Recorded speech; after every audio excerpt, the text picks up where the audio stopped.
Olá! O nível de endividamento dos brasileiros bateu recorde em 2021.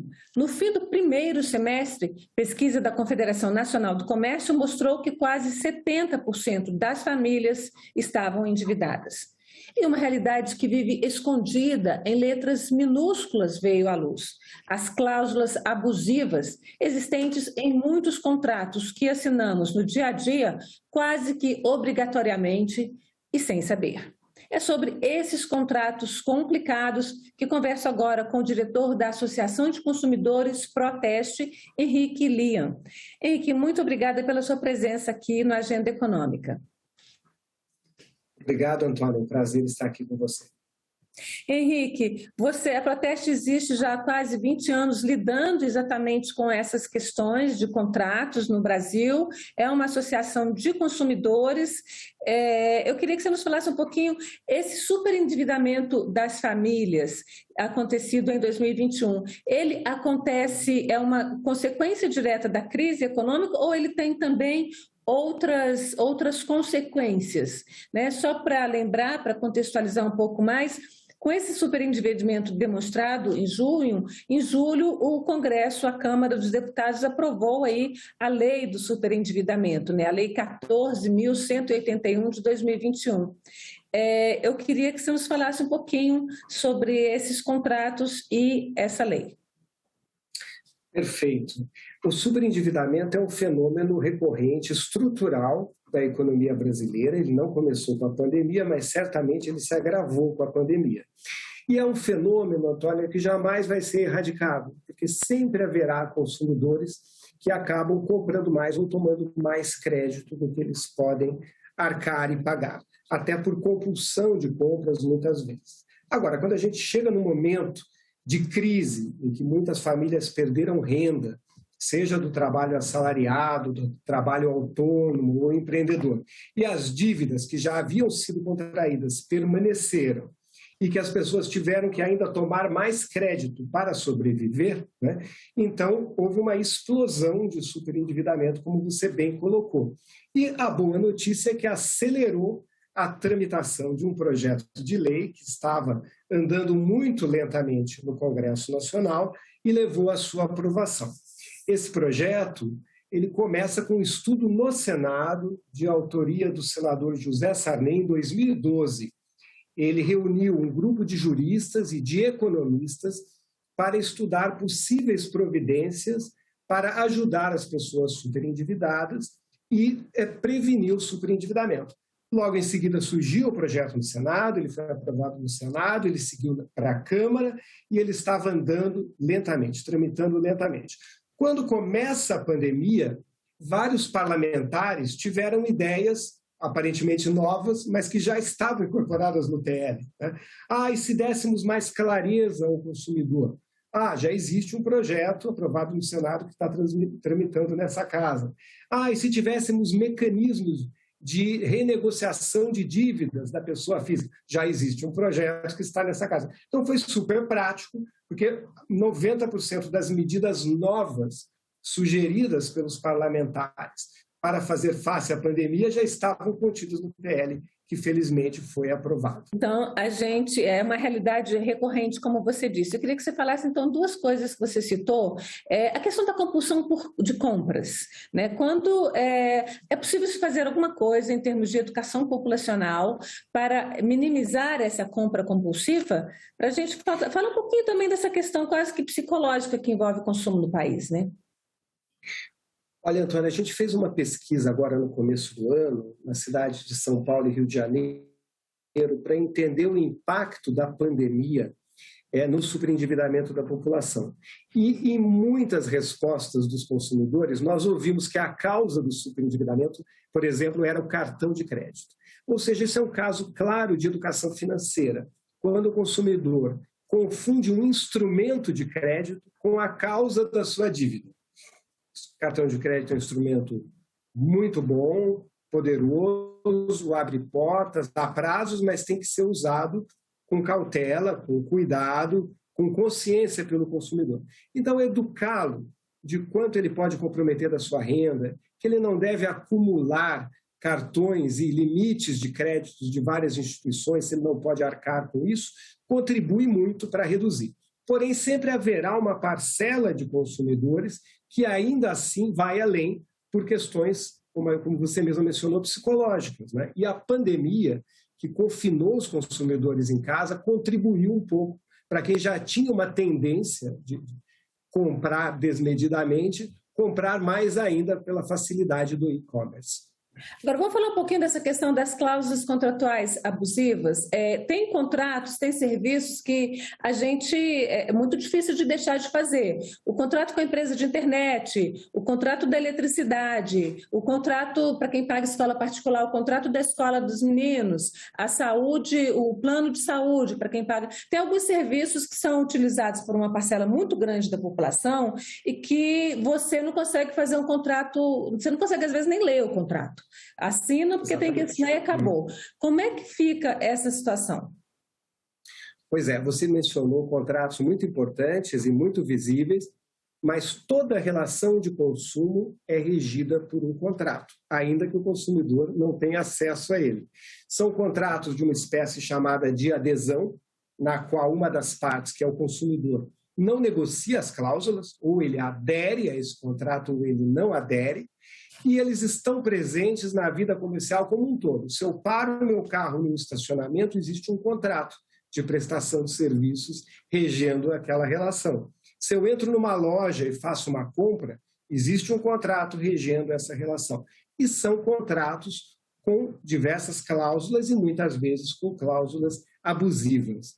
Então a gente podia começar explicando um pouco o que é o conceito de abuso, né? No direito em geral, existe o conceito de abuso de direito. Abusar de direito é quando uma parte está agindo legitimamente, porém ela vai além dos limites que a legislação autoriza. Um exemplo clássico: o credor tem direito de cobrar a dívida de quem está devendo a ele. Se eu estou devendo para a minha companhia de telefone, de internet, ela tem o direito de me cobrar essa dívida, mas ela não pode extrapolar os limites que a lei lhe concede para essa cobrança, senão vira uma cobrança abusiva. A mesma coisa acontece nas relações de consumo. Então, uma das primeiras importantes conquistas do Código de Defesa do Consumidor, né, aprovado há 31 anos, e que é uma lei complementar à Constituição Federal, foi justamente estabelecer que cláusulas contratuais abusivas são nulas. Então, o comerciante, o fabricante, aquilo que em direito do consumidor chamamos de fornecedor, ele pode escrever o absurdo que ele quiser no contrato, mas se for absurdo, se abusar do consumidor, se deixar o consumidor numa posição mais vulnerável do que ele já é, que ele é uma posição vulnerável em relação à empresa, essas cláusulas são nulas. Mas aí dá um trabalho danado, né? Mas aí dá um trabalho danado para o consumidor, né? Pode dar um trabalho danado. Então, o código foi muito específico e ele mapeou, estabeleceu 7 tipos de cláusulas que são consideradas abusivas, né? A gente pode passar por elas com exemplos. Então, primeira cláusula abusiva: contratos que atenuam a responsabilidade do fornecedor. Exemplo, falamos do estacionamento. Eu paro o carro no meu estacionamento, recebo lá um ticket que nada mais é do que um resumo de um contrato de prestação de serviços. O estacionamento está me prestando serviço. E ele diz lá: não nos responsabilizamos por objetos deixados no veículo. Não nos responsabilizamos por eventuais danos na lataria ou nos vidros ou em partes do veículo. Muito bem. Isso é um absurdo, ele está fazendo? Não é não? Cada vez que eu vejo isso, eu me sinto lesada. Eu acho que você também. Pois é. Eu também, e essa cláusula é nula. Ela atenua a responsabilidade. Ela está lá, mas ela é nula. Então, se a gente for discutir judicialmente, evidentemente, por R$10 de estacionamento, ninguém vai recorrer à justiça para discutir. Mas se roubarem um objeto... arranhão no carro, né? Se arranharem o seu carro, se roubarem um objeto, se baterem no seu carro, isso pode sim chegar a uma discussão judicial e essa cláusula será declarada nula. Porque justamente eu parei o carro dentro de um estacionamento para que ele não seja furtado, para que ele não seja amassado e etc. O objeto da própria prestação é proteger o meu veículo e tudo que tem dentro dele. Então, esse tipo de cláusula que exclui a responsabilidade de quem presta o serviço ou vende o produto é nula. Ou uma concessionária de veículos, você assina lá um contrato imenso de muitas páginas, lá no meio vai dizer: nós não nos responsabilizamos por nenhum defeito de fabricação do automóvel que você comprou. Cláusula nula. Há uma responsabilidade solidária entre quem fabricou e quem vendeu. Tanto a montadora quanto a concessionária respondem. Então, você se exime de responsabilidade, põe isso no contrato, essa cláusula é nula.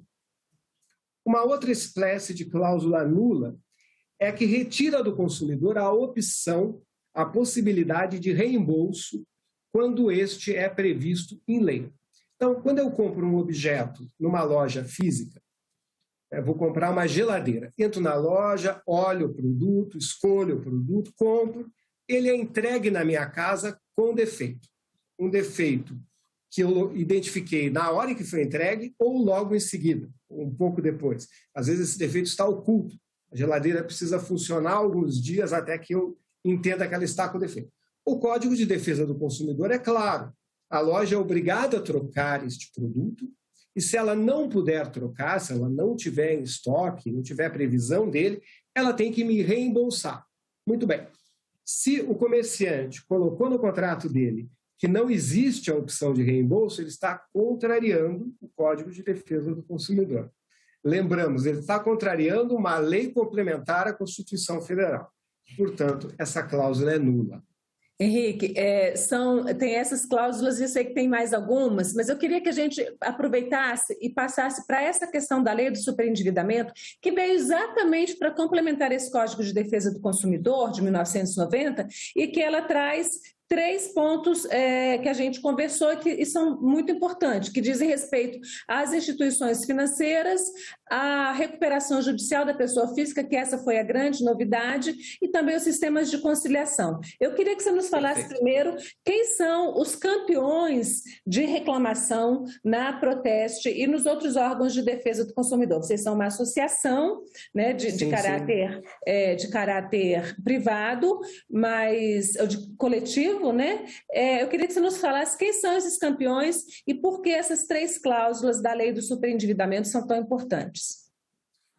Perfeito. Olha, invariavelmente, campeões de reclamação, seja nos PROCON, seja na Proteste, ou junto às agências regulatórias específicas, são serviços de telecomunicações, são serviços financeiros, né? E são planos de saúde. E já até em defesa desses setores, eu vou dizer o seguinte: justamente eles são os setores que atingem o conjunto da população, especialmente telecomunicações e serviços bancários. Todo mundo precisa, né, de um telefone celular, de uma conexão à internet, todo mundo precisa ter uma vida financeira que passa pelas instituições financeiras. Então, quanto maior o número de clientes que uma determinada empresa tenha, maior será o número de reclamações, de problemas de consumo. Então, esses são os setores que têm a maior demanda.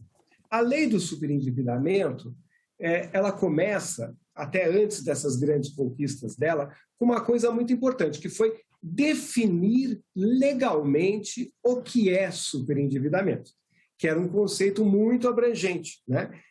Muita gente diz, superendividamento é quando você compromete mais de 30% da sua renda. Não é verdade. Se a sua renda é uma renda média alta, você pode comprometer até 50%, 60%, 70% da sua renda, que isso não é uma situação de superendividamento. Então, a lei definiu. Superendividamento é uma situação na qual o consumidor não consegue pagar as suas dívidas todas sem comprometer a sua subsistência. Então, é uma situação de ou eu pago as dívidas ou me visto, como, transporto, cuido da minha família. Essa é uma situação. E aí, 3 grandes conquistas, como você citou. A primeira delas, relativa aos serviços financeiros, que é determinar que seja apresentado ao consumidor em qualquer operação financeira, em qualquer tomada de crédito, o custo total da operação. é o chamado CET, custo efetivo total, e não apenas a taxa de juros. Então, muitas instituições financeiras atraem o consumidor mostrando uma taxa de juros pequena, ou aparentemente pequena, mas omite nessa comunicação que, além da taxa de juros, existem outros encargos da operação financeira.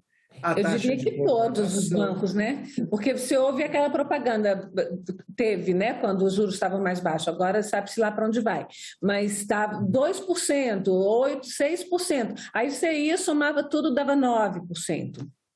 Exato, exato. Então você tem a taxa de contratação, de administração, os impostos, os seguros, que junto com a taxa de juros vão compor esse custo total.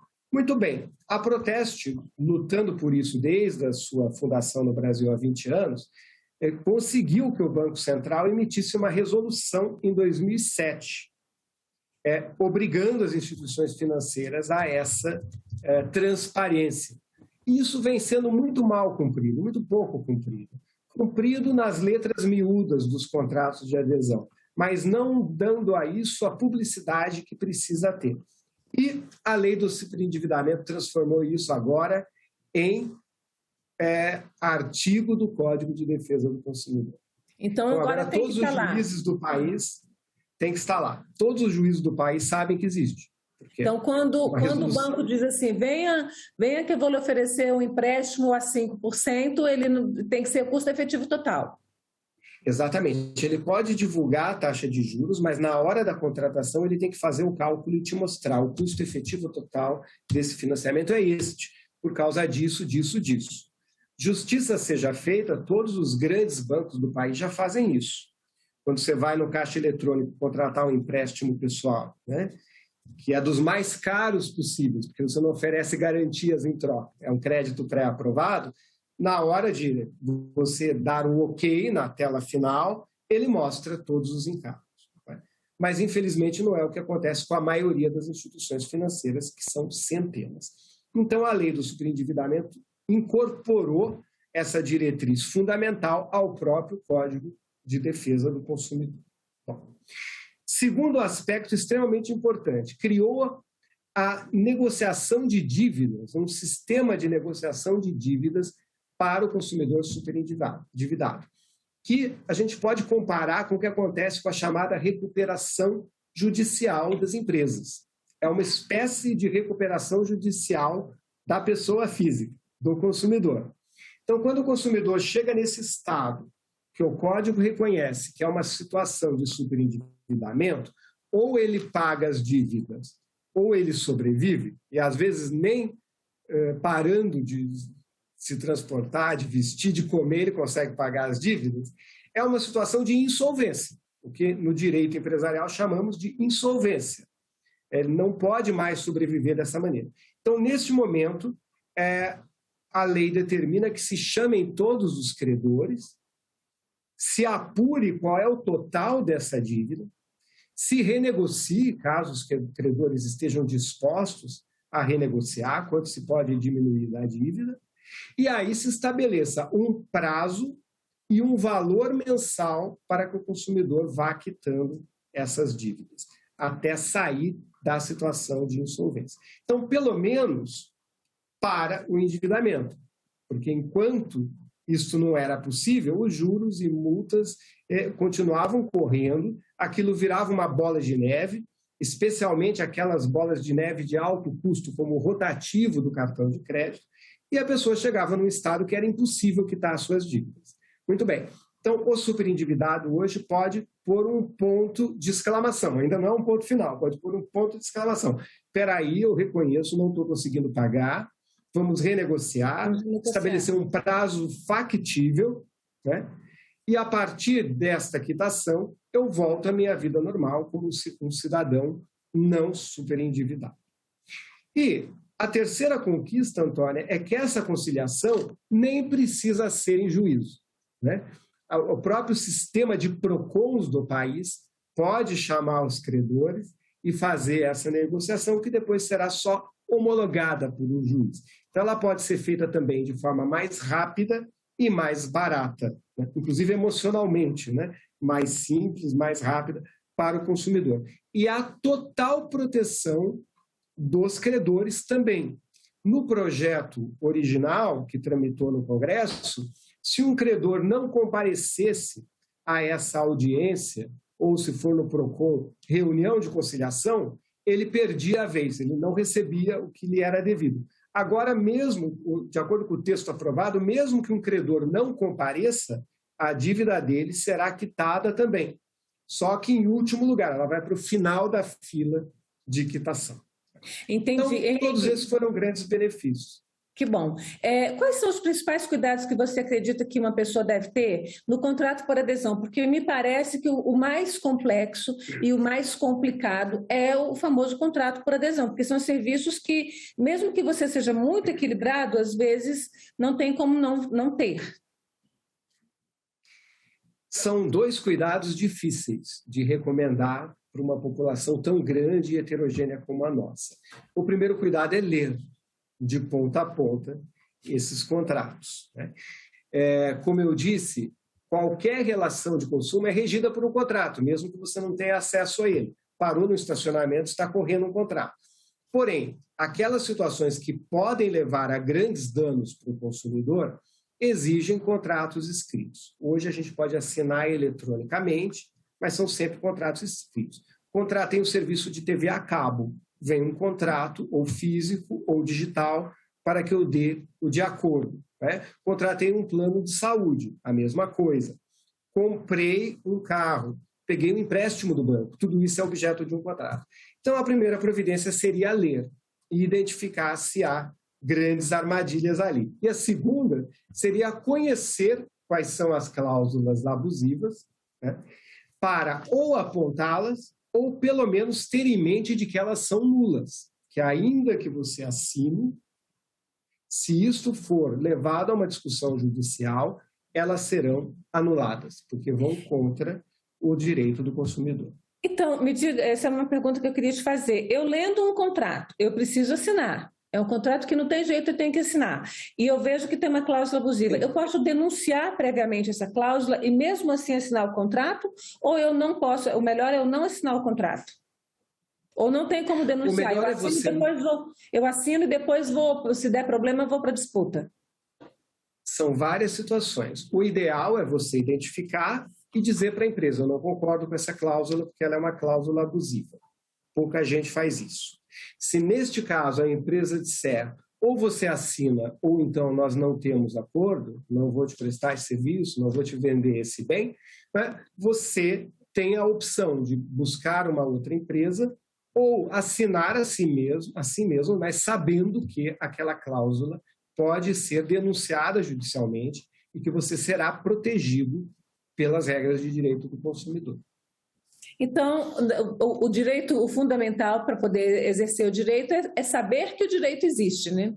Saber que o direito existe. Você disse tudo. Saber que o direito existe. O consumidor tem muitos direitos que ele não sabe que existem. Uma parte do nosso trabalho é esclarecer esses direitos. Por exemplo, se a minha operadora de celular ou de dados se compromete a me entregar uma velocidade determinada, média, né? E a lei ainda autoriza que essa velocidade possa variar e ser 40% menos do que está no contrato. E ela não me entrega essa velocidade, ela rompeu unilateralmente o contrato. Eu posso denunciar o fim desse contrato sem pagar multa. 99% dos consumidores não sabem disso. Mas ou de que quando compram pela internet... Denuncia como? Nesse caso especificamente? Você vai ligar para o saque da operadora e dizer: eu fiz medições regulares da velocidade na internet, eu baixei o medidor de velocidade da Proteste, outros que tem aí na internet, medi 3 vezes por dia durante um mês e constatei que a velocidade média que você se obriga a entregar não foi entregue. Portanto, esse contrato está rompido unilateralmente por sua causa e eu não vou pagar multas sobre isso. Ela vai tentar discutir com você, vai transferir para o supervisor, etc. Em alguns casos, a operadora vai aceitar, porque entendeu que o consumidor sabe quais são os seus direitos, está disposto a lutar por eles. Em outros casos, ela não vai aceitar e vai cobrar essa dívida neste caso judicialmente, porque você pôs um fim ao contrato, né? E o consumidor, então, será protegido por regras claras de direito do consumidor, infelizmente tendo que brigar por elas, algo que deveria ser líquido, certo e automático, né, de se exercer. Henrique, quero agradecer muito aqui as suas explicações, esclarece um bocado de coisas para a gente. Muito obrigada pela sua presença na Agenda Econômica. Foi um prazer, Antônia. E agradeço também a você que nos acompanhou até aqui. Este programa já está no canal da TV Senado na internet, senado.leg.br, no canal da TV Senado no YouTube. Inclusive, vá lá, você se inscreva no nosso canal e fique atento à nossa programação, sempre com a TV Senado.